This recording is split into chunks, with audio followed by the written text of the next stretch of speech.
Okay, let's get going. Thank you very much for time. Thanks again for joining us. So good to see so many people coming in, so many new faces, and also some good to see people joining who have been with us for a longer period of time. As a lot of you know, we are doing this on a daily basis. We've got our webinars on a daily basis. Today is our shorter webinar. We only go for about 20 minutes to half an hour today, and that's about this is the coronavirus market update. So we're just doing an update on the markets, what's moving, what's not moving, what's some of the biggest stories which are going on. And then we have educational seminars the rest of the time. Educational webinars most of the time, which are on a daily basis. Yeah, yesterday, what were we looking at yesterday? Entry and exit points was yesterday. So that was our webinar for yesterday's session. We've already done candlesticks this week as well. Tomorrow is trading Fibonacci. We're looking at Fibonacci's, and then Friday we're looking at where to place your stops and limit orders. So they are the bits that we're looking at today. Just a market update on the major stories. And again, as I say, it's only slightly shorter today. So let's get to what we're talking about. And I'm going to start off with on the Dow Jones here and look at how Wall Street is performing. It has been the case that we have seen the markets sell off, yes, and then come back into a little bit more positive territory. However, what we've seen over the last couple of days, I'm just going to remove that Bollinger Band for now. What we've seen over the last couple of days is markets really actually return to some kind of downside. So we have been negative. We saw this trend line that we put in place ourselves. So we were talking about this. This was added the last time I spoke to you. This was added yesterday, even though I didn't have the charts yesterday, did I? We were looking at slightly different charts. So we didn't really have our MT4, but I can safely say that my MT4 is now fixed and I am back online. Totally my own fault, but that goes my level of technology. But you can see what's going on here at the moment. So markets broke out of this trend line that we moved to the upside. It was a couple of false breakouts showing us that this was getting negative. And then, yes, we started to sell off pretty aggressively from that point. So we still see levels on the upside here, which will be important once this market recovers to some degree. 22,500 there, and then slightly higher at 22,625. Those are our key levels. But from our point of view here, we've sold off very aggressively. We got to these lows, and you can see that the market isn't enjoying it below these lows. Now, what yesterday's sell-off did is it confirmed to us the worst quarter, the first quarter for the Dow Jones in its 125-year history. So that was the news from that point of view, that it confirmed just how bad that had been, and it kind of limped into the second quarter, because if we go back and just look at this 15-minute chart, you can see, if I show you yesterday's session. So from yesterday's start, we were, where did we start yesterday? 31st. So yeah, from yesterday's session, we were playing around. We came lower a little bit. And then towards the US Open, we started to push higher, but then we just completely and utterly fell off a cliff and ended up trading all the way down lower. Now, today's session is not looking too much better, to be perfectly honest. We are aggressively lower again for these markets. And that's, I wouldn't say that it's no surprise, but I would say that we have been warning for the last few days that there is negativity still in these markets. You know, there is the potential for things to sell off. And yesterday's catalyst did happen to be the fact that Donald Trump sort of backtracked on the point that he'd said a couple of days ago, where he said, don't worry about it, the US would be open for Easter. Well, we now know that's not the case, but the worsening picture now in the US. And again, this isn't really a surprise, is it, that we're seeing a worsening picture in the US? But what is a surprise is the fact that the president himself doesn't seem to have been taking it seriously. Now there is a feeling that he is, and that's really starting to drag on markets yet again. So we're pushing up from these lows down here, and you can see we said about this in our candlestick charting topic the other day. We said, look, if you see one big downside followed by one big upside. That's a bit of a reversal pattern there. So I would say that that is a little bit of a reversal pattern. And on the hourly chart, it doesn't like it. We've got downside, doji, upside. So we're looking potentially to wipe out some of these. So potentially looking that this is maybe bouncing off of here and looking to go that little bit higher, isn't it, from this lower point. But still, definitely, we are very, very aggressively lower in terms of these markets over the last couple of days, and that is really, really causing us a few problems here. So if we were to pinpoint kind of where things are going at the moment, well, we've had data, haven't we? So that's, we kind of have a little bit more of a focus on economic data, which is interesting, isn't it? Because we haven't really been focusing on that. Now, the ADP payroll, which comes out, we've got 3 days of key jobs data from today, tomorrow, and Friday. Okay, so that's going to be really important for us. So with those 3 days of jobs data, the key thing when economies are under real pressure, like they are right now, is the fact that we see this situation, you know, where markets are particularly negative. That the economic data becomes that little bit more important. Now, the ADP payroll came in at negative 27,000. That was away from the negative 150,000 that we expected to see. So the number for the ADP payroll for March wasn't as bad as expected. Okay, so that number wasn't as bad as expected. Now, the key thing will be tomorrow's initial jobless claims. That's going to be the key one, because remember, this is such a fast-moving market that we've now been in a situation where anything longer term. So okay, that ADP payroll number is for March, but because the fact that it's for March means that it's not going to have the whole effect of the coronavirus outbreak within that data set, is it? Because for the US, really, it hasn't really been affected up until the last couple of weeks, even really the last week. So I think that situation is going to be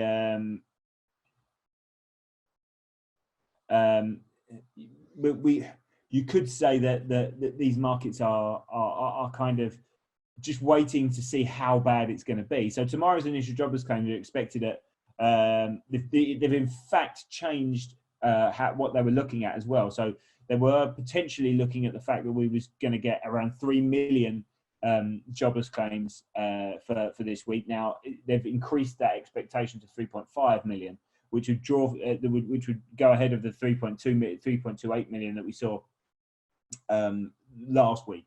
So still there is this data, but what's interesting is the fact is, can it affect the market? That would be my discussion point there, is to say, well, will it affect the market? Does it have a longer term effect? Because we know these numbers are bad. So okay, it will give us this kind of reading, but we know these numbers are bad, right? So we know that situation. We know the numbers aren't particularly good. So what do we then look at around how these markets will react to that? So I seem to feel that yes, we could get some kind of reaction, and yes, we have got a reaction to the market data today. But the fact that the data wasn't as bad as expected hasn't really had an effect on stock markets. You can see the fact that we're still particularly aggressively selling off here. And if I just try and pinpoint where that was, so it's when was it? It was about half an hour ago. So yeah, so it's within here. So within this candle here, and it's the fact that we did see the downside. So that's what's caused the doji, was the slight jump up higher after that bit of data. Someone asking me here, can you say that the price almost did a triple top before falling away? Yeah, you could do 1, 2, 3. Yeah, you could this one up here, 2. So you could really, yeah, you could say that was a triple top, almost a triple top. It's loose. It's a bit loose on the triple top area there, but they can be sloping, you know. So we could put a sloping form of this in from this higher point, you know. drag that in from there. This computer's very slow today. And so yeah, we had a triple top in that area before the market fell away. But I just think that maybe this level is quite interesting to look out for. 21,030s or so. Just this low. This low is important. It might be important for us. We've got a previous touch. It doesn't really mean much there, I would say. But what's interesting about this level is that it's got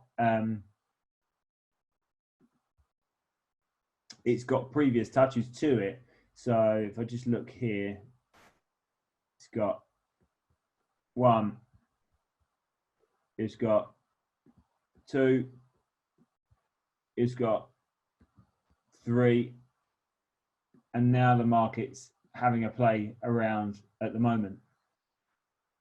So that would give me I like to sometimes do this on, and this is a common thing on support and resistance, is to say, okay, well, the previous if a level often becomes, if it gets broken, it becomes the opposite, you know. So this was acting as resistance on the upside, and now once it broke out, it's starting to act as support on the downside. So that's why this is quite interesting. This could see a bounce higher from there. What does it say on the Bollinger? If we add that Bollinger in, what does it say about our overbought, oversold situation? Let's add this in. Trend following, Bollinger Bands. What does it say? It's a bit aggressive. No, it's still within range. Yeah, it doesn't say too much, does it, to us really? Doesn't say too much within there. Anyway, let's look at some other markets. That was our. Oh, this is really slow.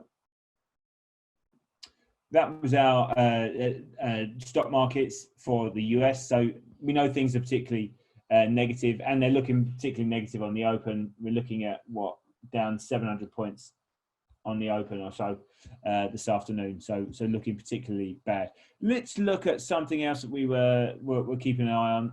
We had cable in. Now on cable, there's a 15-minute chart. So we have this movement on the 15-minute chart from the low point. Oh dear, she's very slow. What's going on? I thought it was fixed. Hang on a second. Let's get rid of some stuff here. Why are we so slow?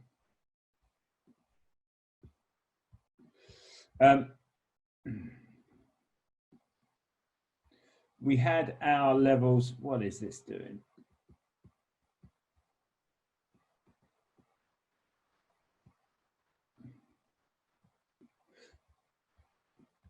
We had a trend line in place here,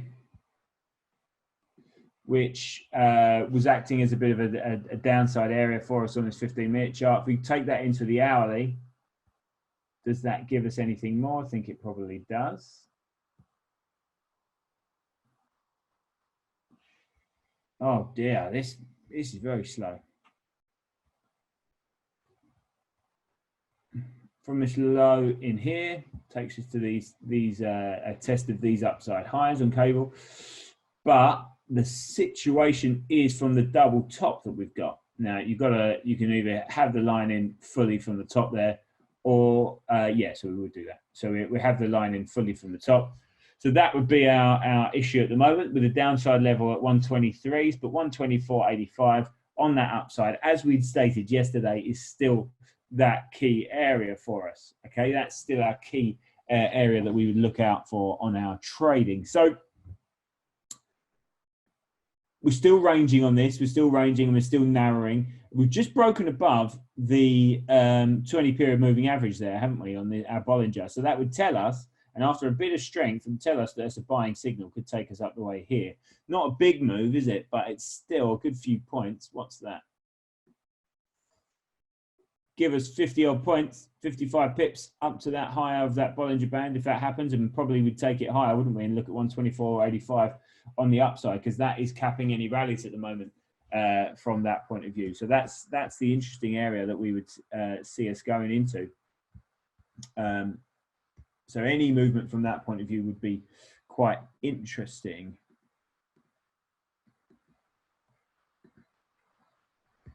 Just having to close a couple of things down here because my computer is not enjoying life at the moment. It's making a lot of noise. Okay. So yeah, so a break here on our Bollinger. Let's zoom that in a bit. Break here points us up here, doesn't it? So there's potential in there for a bit of upside on cable. And what's cable been doing? Well, what's the story been around that? Not too much, really, to be perfectly honest. The UK has gone a little bit quiet as we just looked at kind of just confirmed that. And there was a downgrade on Friday. Fitch downgraded the sovereign debt from that point of view. So that was negative news. But again, very much like these ratings agencies do, they tend to be very, very stating the obvious. So not God knows why we'd be in a situation where we're looking to pay attention to ratings agencies. We don't tend to pay much attention to them usually. So why would we start doing that now? So that is our area, 85, isn't it? 124.85 is definitely the upside level at the moment. Now where did this actually come in at? Oh God.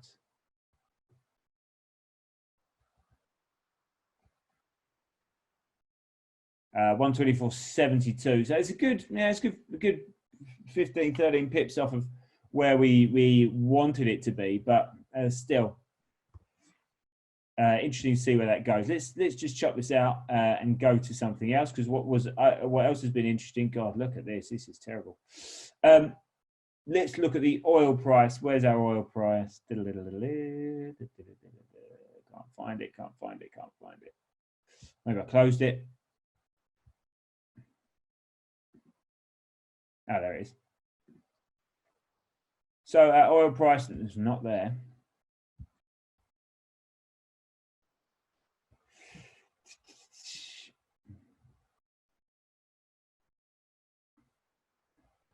Oil is not trading at $22.35. I can tell you that much. More $20.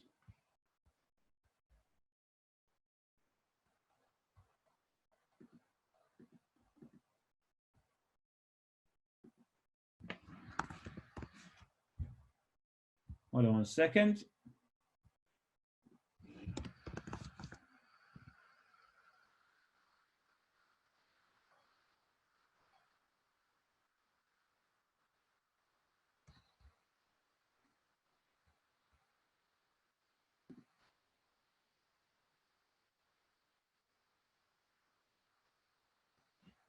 Okay, so the movement has been key from this point of view. Sorry about that. Sorry, the lag that in that from me. But let's look at it. So oil is not trading $22, trading $20, around $20 still on that downside. So what's interesting is that euro dollar keeps falling. So we're still in that negative area in terms of euro dollar. That's still trading to the downside. My system is really struggling. So that euro dollar is hitting the lows, and again that's because we have the situation with sovereign debt and the worrying the worry that the ECB haven't necessarily done enough to continue to save the economy, and that is causing an issue. And again we're in downside move. So again we're looking at narrowing formations, which is quite easy to do in a situation like this. Double bottom area there. Market's still coming down. I would expect that to break below that a little bit more. Maybe look towards this low here rather than this one. We do have a kind of double bottom area situation there, but the market is still looking very aggressively lower at the moment. That looks like this sell-off is quite aggressive, and it's very much a dollar story at the moment. We are seeing very much a dollar movement. So in terms of markets, we have actually seen markets start at the start of the week. They've been a little bit more subdued in terms of the upside gains. But what's interesting that we will see over the next couple of days is overnight, last night, we saw China. China came out and posted better than expected PMI data. Now we had PMI data yesterday, the day before, and yesterday was the private manufacturing PMI data, and both sets of manufacturing PMI data have been better than expected. Now that's really helped in the Australian dollar, that's really helped the New Zealand dollar and the Canadian dollar, but mainly those two, the Aussie and the Kiwi, they have been quite positively affected there. So that was that's seen as real positive news, because what that's given us is, because China is on the other side of this crisis now and starting to come out of the other side, is trying to give us an indication of how deep the manufacturing hit was. And well, the numbers have actually been quite resilient. So it shows that potentially manufacturing may be okay. But I would say that that's very much to try and say that that's going to be the case, I think would be very naive. So I think we're still entitled to think that we're going to get a real aggressive downside when it comes to manufacturing across Europe, because the hit from coronavirus just seems to be that little bit deeper on this side than it is anywhere else, to be perfectly honest. So markets are looking at that data from China to try and say, well, okay, if you can give us a little bit of something that's a little bit more positive, then that would help us out, you know. But of course, we're not necessarily getting that anywhere else. So euro dollar moving to the downside. We spoke about that Aussie. Let's look at Aussie again. Hang on 1 second.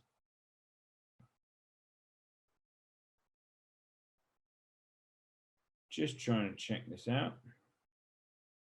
Taking a long time. Okay, so there we are. Yeah, so as that had pointed out, that we had seen that move, but within the US dollar, we've seen some quite nice upside over the last few hours or so. That the US dollar has recovered that little bit, and that's because stocks are falling. Remember, last week we'd seen upside in terms of stocks and downside in terms of the US dollar. Well, we're seeing that reversed again. The flow of liquidity, the flow of US dollars, that's what's trying to boost the market, and that's what we're trying to see. But it hasn't necessarily given us clear indications that the US dollar move is set to continue. So we're still a little bit worried about what that means in terms of safe haven. So again, the US dollar could still remain the safe haven as we go forward, but still, I think markets are very much flipping back into a point of view where we're saying, okay, this is more risk off situation again, rather than a stock market rally time. So just before we go, I just want to take you back to that Dow Jones, show you that situation. Market dripping lower again here. Market dripping lower, breaking below that low. So looking quite aggressively lower here on this open. And this is the thing that you can't really gauge with these stock markets at the moment, because you can't gauge how it's going to be. And you've got 5 minutes until the open. And when that opens, then we could see that go that little bit more. So it's always a dangerous time to be looking into markets. But apart from that, guys, as I said, today is usually that little bit shorter. Tomorrow we'll be back with a little bit longer of a webinar. Tomorrow we're talking about Fibonacci's, Fibonacci retracements, how to use Fibonacci's in your trading. Something I like to use quite often. You've seen me put them on my charts before, but that's an important part of what we're looking at. So looking forward to that. Looking forward to seeing you all again tomorrow. So thank you very much for joining us, and I will see you for a little bit longer session tomorrow afternoon. Thank you.